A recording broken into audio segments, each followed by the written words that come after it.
Hey there, European history students. We're back with our third sensor question for period one, so let's not dilly-dally and let's get into it. So, how did European overseas explorations affect both them and the indigenous populations in the New World? Well, let's put ourselves in the mind of, say, a 15th century Spaniard. Why might we want to explore overseas beyond our borders? Well, Christians have always had an intense desire to expand their faith and strengthen their beliefs. So, Christians always believe in power in numbers, especially in this time after the Protestant Reformation.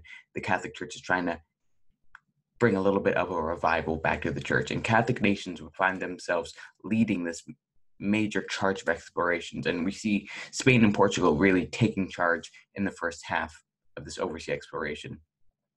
So Europeans hoped that water routes to Asia would enhance their power and increase their wealth, because up until this point, Asia had really centralized all the economic power in the world due to the Silk Road, which spanned all the way from Asia to China to parts of Africa, the Indian Ocean basin. So if you had a chance to take a little bit of economic power from Asia, Europeans definitely wanted to take that chance. So let's talk about the new technology in this period. Well, advancements in cartography made sailing much easier because you had much more accurate maps, and that's what cartography is, just the study of maps and the creation of maps. A new type of ships were also made and built during this period with a lot of influence from the east. So Asian and Arab ships, which were typically longer and a little bit more aerodynamic, made traveling a lot easier and a little bit more efficient. What other new tech do we have? We have the compass and the astrolabe, giving travel a little bit more accuracy and making it less of a guessing game. So you don't have to just look up at the stars, find the North Star, and follow that. And this picture is an actual astrolabe, and I have linked a short video in this actual PowerPoint, and I'll put it in the description so you can watch it and see how an astrolabe actually works. I couldn't do it justice, but it's a cool little video, so I recommend you watch that. So gunpowder weapons and steel swords gave Europeans a very dangerous advantage over other less technologically advanced people. And we don't use the word primitive when we talk about history, because no society is primitive. Some societies are just a little bit more or a little bit less technologically advanced than another, because everyone has different resources and everyone has made different discoveries in their own periods and in their own lands and hometowns. So horses were not common outside of Europe, so horses made travel into new lands much easier once you actually got there. And that's why new advancements in ships were so needed, because you had all this stuff that you wanted to bring to the new world, and some ships just couldn't handle it. So let's talk about travel. So Europeans would soon be able to navigate to Asia using the African route, and we'll talk about the Cape of Good Hope when we get into Portugal, how one of our navigators would sail the coast of Africa to get all the way to the Indian Ocean basin and get to the Spice Islands. So in search of the Spice Islands in Southeast Asia, Christopher Columbus lands in the Western Hemisphere, colonizing parts of North America. We all know the famous saying, Columbus sailed the ocean blue, 1492. But always remember, and you should know this by now, Columbus did not discover the Americas, and 1492 is just an arbitrary date that people like to use to say that this is when America really started to pick up. And it's an argument for sure, but just know that he was certainly not the first person to discover the Americas that wasn't living in America. All right, so let's start talking about Portugal. Portugal is going to be one of two major players in this period. And once this video ends, we're really not going to talk about Portugal a whole lot for the rest of the entire course, not even period one. Periods 1 through 4, to my recollection, this is really all we hear about Portugal. So let's make it worth it. So Portugal is relatively small. It's in the same geographic area as Spain. So if you have a small country and you have the ability to go to a new world, a new place, and expand your territory, then why not take it? So Portugal is relatively small, and the expansion onto a different continent looked very favorable to some navigators and nobility. And the Portuguese were in search for valuable metals and raw materials that were not available in the rest of Europe. And that's what we see a lot in South America. Lots of silver is being found, lots of sugarcane, lots of plantations, and lots of things you can't just grow in Europe, because one, you have a whole different soil system, whole different climates, so you can grow and harvest a lot of different things. So Prince Henry the Navigator was a leader in exploration in Portugal, and he later founded the School of Navigation in Portugal after he ended his career. Another navigator, Bartholomew Dias, would be the first to sail around the Cape of Good Hope, the tip of Africa, in 1487.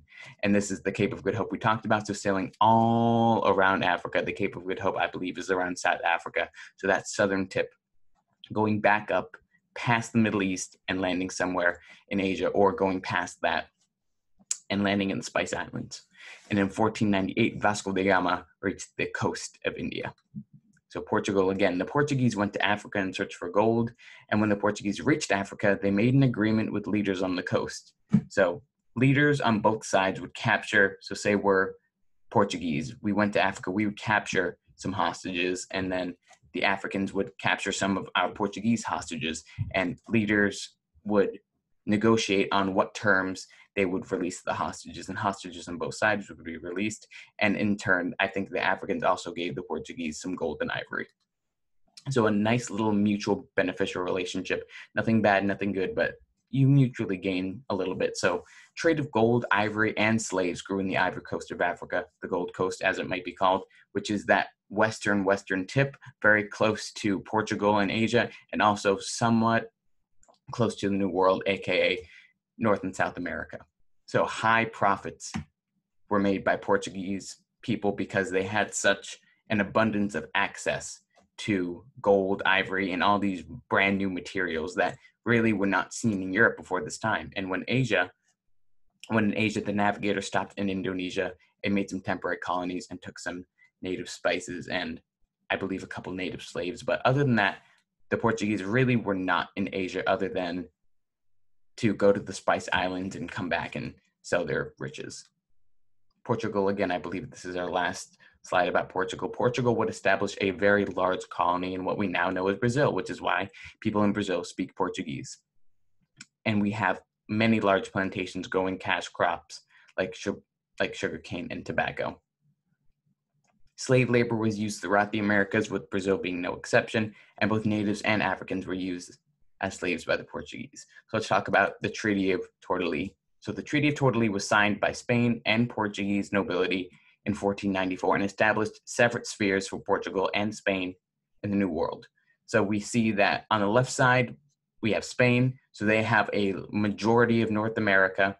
They have, I'd say, about 75% of South America. And we see that what Portugal does have of South America really just is Brazil. And then we have Portugal having claim to the right side of that division line, that parallel line. And we really don't see a whole lot of Portugal in Africa other than just some trading. So Brazil is really where Portugal sets up shop. So let's talk about Spain. So Spain's royalty regularly sponsored overseas expeditions and explorers like Christopher Columbus. Although I believe, if my history mind is correct, it was not Spain. No, I'm sorry, that's incorrect.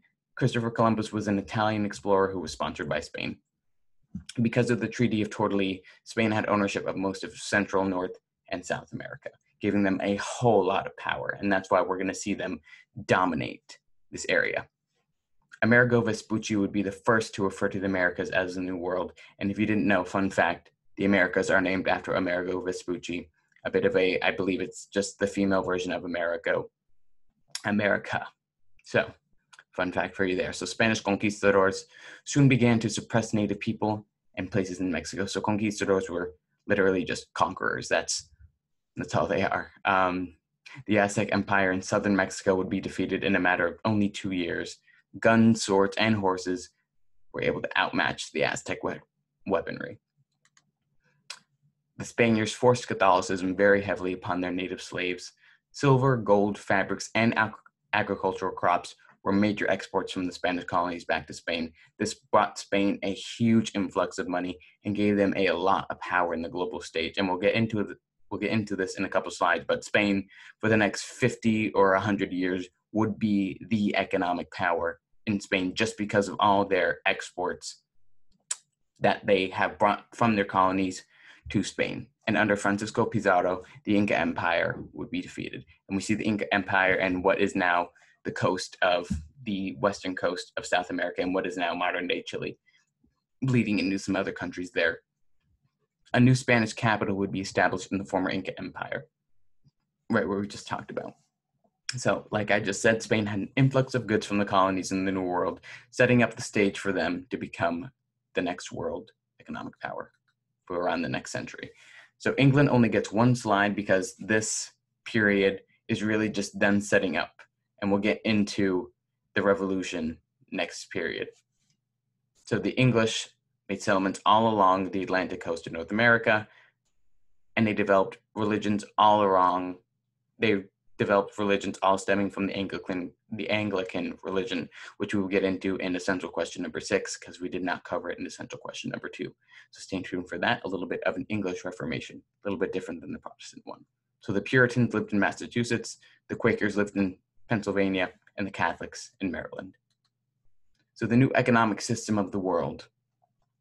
So we refer to this period after, say, 1450 as the early modern era, due to the emergence of overseas colonies. So we're having a lot more advancement. We're having so much more technology because we have so many more resources and so much more money to fund accomplishments and to fund projects and to just do things that you wouldn't be able to do, say, 100 years ago in the 1300s. And that was really because the Black Death was kind of killing everyone. So you really can't do a lot when half your population is dead. So let's talk about mercantilism, or mercantilism. I call it mercantilism. And just a rule of thumb in history, or any class that's really not English, you can pronounce anything however you want so long as you spell it correctly. That's always a rule I go by. So pronounce it however you want, so long as you know how to spell it. So mercantilism is the economic system in which a country exports more than it imports, creating large profits and maximizing wealth. So countries like Spain and Portugal, and to a lesser extent England, were able to export a whole lot of stuff because they had so many, not free imports per se, but so not costly imports coming from the Americas, with so many raw resources that they could produce into goods and then export for a large amount of money. And colonies enhanced the mercantile system because they provided crops, metals, and other supplies relatively cheap. So native life. By a decree of the Spanish monarchy, each Spanish conquistador was given a certain number of natives they could enslave. The system was known as the Encomendia system, and provided labor for plantations in the Americas. Natives were provided with food, shelter, and protection for their enslavement, and natives were often given the most dangerous jobs because natives were seen as disposable creatures. They were not seen as people by the Europeans, and that's a trend that we're going to see a lot when we talk about Europeans interacting with other cultures that are outside of Europe. They see them as subhuman, which is abhorrently and morally wrong, but that's just how life was. And we're going to see this dichotomy of natives almost being treated the same as European peasants. So in the Encomendia system, natives are provided with food, shelter, and protection. And in the the feudal system, serfs are provided with food, sometimes shelter, but most importantly, protection for their work on farms. So very interesting parallel there, because European history is all about making connections, and we have a connection right there. Perfect. So I'll talk about native life a little bit more. So the Spanish created a Costas System, which would differentiate the peoples in the Americas and their offspring. The Costas System was organized based on race and grouped people into categories based on race and behavior. And the Costas System would be used up until the early 19th century. So the Costas System was this 16-piece block that we have on the right, and it was essentially just what plus what equals what. So a Spaniard plus an Indian equals a mestizo plus an Españolo equals a capetizo, I believe. Just interesting combinations, what equals what. And this is a race-based hierarchy. So this is one of the first documented race-based hierarchies, solely based on race and solely based on behaviors and just who you are and what your skin color is. So remember the Costas System. triangle trade. Let's get back in economics. So the idea of triangle trade is just the idea that goods were highly circulated between three major points in the 15th and 16th century. We have the African coast, or the Ivory Coast, or Gold Coast. We have Western Europe, aka Portugal, Britain, and Spain, and then we have the Americas, both south and north. So different goods were traded for different things, and you could only get certain goods from certain places. You can't really get horses from Africa because horses weren't in Africa unless Europeans brought them there. So this new commerce system, what we're having is a lot of trade between, like we just said, in triangle trade, Africa, the Americas, and Europe. So what is the exchange other than triangle trade? Well, it's called the Columbian Exchange, and was this transatlantic trade of peoples, animals, technologies, ideas, and disease between the old world and the new world. And the new world would be the Americas and possibly Africa, depends on who you ask, and the old world would be Europe.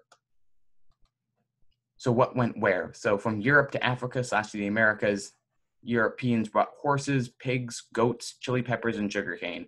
And from the Americas to Europe and Africa went beans, squash, corn, and cacao. And then from Europe to the Americas, the bubonic plague, smallpox, syphilis, and influenza. And let's talk about why that was so dangerous. So since American natives had not yet come in contact with things like syphilis or influenza or even the Black Death, it rapidly spread because no one had been able to build up an immunity because it was never there. So people were highly, highly susceptible. And given that most native peoples, especially in North America, were in tribes in highly population dense areas where the tribes were, diseases spread so quickly. So the diseases that Europeans brought with them from the old world affected almost every North American or American civilization in both of the American continents. So this next topic I love talking about because I find it so fascinating, but also so terrible at the same time. It's called the Great Dying. And this was this huge wave of native deaths due to European diseases that Europeans brought over. So in some areas of the Americas, 90% of native populations were decimated simply due to European contact. And if Europeans had not come and invaded native land, most of the native populations would still be alive because, again, if you don't have a disease, you have nothing to worry about. So the flu, influenza, and the Black Plague were among the heaviest hitters. Now this is our last slide. So as we always do, let's see if we answer the question. Oh, very sorry about that. But that brings us right back to our first slide. So how did European oversea explorations affect both them and the indigenous people? So let's go back through and answer the question. So again, how did European oversea explorations affect both them and the indigenous populations? Well, Europeans got a chance to travel around the world and test their new technology. And when they finally made it to places like the Spice Islands or even the New World, they could bring back a bunch of spices, a bunch of raw materials, and sell them for huge profits. And this is what we call mercantilism, or it can lead to mercantilism, which, again, as we talked about earlier, is the use of high exports and low imports, and this maximizes profit for your country. So we talked about the Treaty of Tordesillas, making sure that Spanish and Portuguese people know that there are distinct lines in where you can go and what territories you have access to. So remember that Spain and Portugal are major players, and Spain would end up with a majority of North, Central, and South America, with Brazil only ending up with with Portugal only ending up with Brazil. And remember that the Spanish people defeated the Aztecs and the Incas because the Mayans were gone at this point, and they forced Catholicism very heavily upon the native people. So that's how the Spanish affected their native people and their native populations directly. And they also affected them using the encomienda system, which was this idea that Europeans have a right to colonize whoever they want because their skin color is a little bit different and a little bit lighter. So they automatically have the privilege and the glory and the power to do whatever they want. And we talked about the mercantil system just now, the encomienda system, the Costas System, which was this racially based social hierarchy affecting natives and Spaniards. And depending on if you were born in Spain or a Spanish person in the New World, you would be a certain thing. And even everyone was affected. No one was left out. Everyone was included, not necessarily in a good way. So triangle trade definitely led to high commerce also, in association with the Columbian Exchange, which was this exchange of ideas, disease, technology, people, and food from the old world to the new world. And then we have problems like the Great Dying that drastically affected Native people, because 90% of Native tribes and Native empires were decimated because they had little access to medicine and they had little exposure to these European diseases. So let's hope that answered the question. And I hope this was helpful. And if you have any questions at all, please leave them in the comments. I'd be glad to answer them. And I believe that's it for today. So remember, folks, if it ain't broke, don't fix it. Have a nice day, and we'll see you in the next one.